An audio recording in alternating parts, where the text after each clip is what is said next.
दोस्तों, तला भुना खाने से कोलेस्ट्रॉल बढ़ता है, लेकिन इसका दूसरा ऑप्शन है एयर फ्राई। पर क्या एयर फ्राइड फूड को खाने से भी कोलेस्ट्रॉल बढ़ता है? चलो आज की इस वीडियो में जानते हैं। आजकल सेहत को लेकर जागरूक लोग तले हुए खाने से दूरी बनाकर एयर फ्रायर का इस्तेमाल तेजी से करने लगे हैं। ऐसे में बहुत से लोगों के मन में ये सवाल आता है कि क्या एयर फ्रायर में बना खाना खाने से कोलेस्ट्रॉल बढ़ सकता है या नहीं। इस सवाल का जवाब समझने के लिए सबसे पहले ये जानना जरूरी है कि एयर फ्रायर खाना पकाने के तरीके को कैसे बदल देता है और कोलेस्ट्रॉल शरीर में बढ़ता क्यों है। दोस्तों, एयर फ्रायर असल में बहुत कम या लगभग बिना तेल के खाना पकाने की टेक्नोलॉजी है। इसमें गर्म हवा बहुत तेजी से खाने के चारों ओर घूमती है, जिससे खाना बाहर से कुरकुरा और अंदर से अच्छी तरह पक जाता है।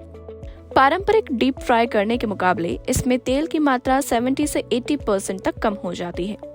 जब खाने में तेल कम होता है तो उसमें मौजूद फैट और कैलोरी भी अपने आप कम हो जाती है, जो कोलेस्ट्रॉल बढ़ने के जोखिम को घटाने में मदद करती है। वहीं कोलेस्ट्रॉल बढ़ने की मुख्य वजह ज्यादा सैचुरेटेड फैट और ट्रांस फैट का सेवन होता है। डीप फ्राई किए गए खाने में बार बार गर्म किए गए तेल का इस्तेमाल होता है, जिससे ट्रांस फैट बनता है और यही फैट दिल की सेहत के लिए सबसे ज्यादा नुकसानदायक माना जाता है।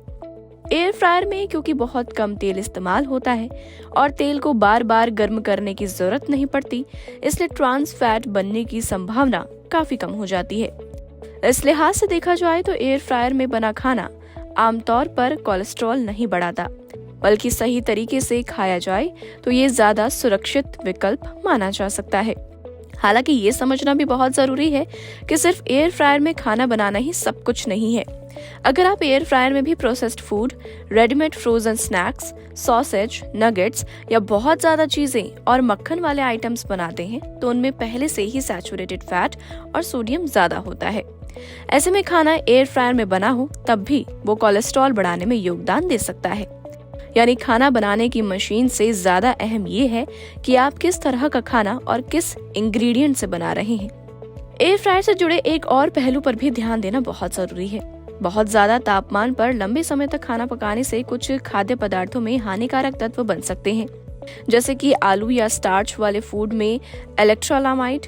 हालांकि ये सीधे कोलेस्ट्रॉल से जुड़ा नहीं है, लेकिन दिल की सेहत के लिहाज से बैलेंस बनाए रखना बहुत जरूरी है।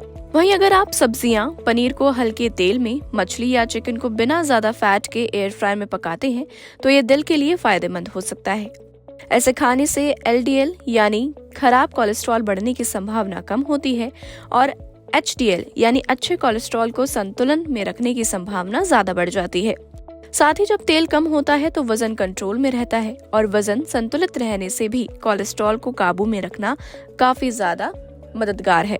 अंत में कहा जा सकता है कि एयर फ्रायर में बना खाना अपने आप में कोलेस्ट्रॉल नहीं बढ़ाता, अगर आप सही सामग्री का चुनाव करते हैं, कम फैट और कम प्रोसेस्ड चीजें खाते हैं और संतुलित मात्रा में भोजन करते हैं, तो एयर फ्रायर आपकी सेहत के लिए एक बेहतर ऑप्शन साबित हो सकता है। लेकिन अगर आप सोचते हैं कि एयर फ्रायर में बना हर खाना हेल्दी ही होगा और आप बिना ध्यान दिए फैटी या प्रोसेस्ड फूड खाते रहेंगे तो कोलेस्ट्रॉल बढ़ने का खतरा बना रह सकता है। बहरहाल आज के लिए इस वीडियो में इतना ही। और भी ऐसी स्टोरीज को देखने के लिए आप जुड़े रहिए हमारे साथ। तब तक के लिए नमस्कार।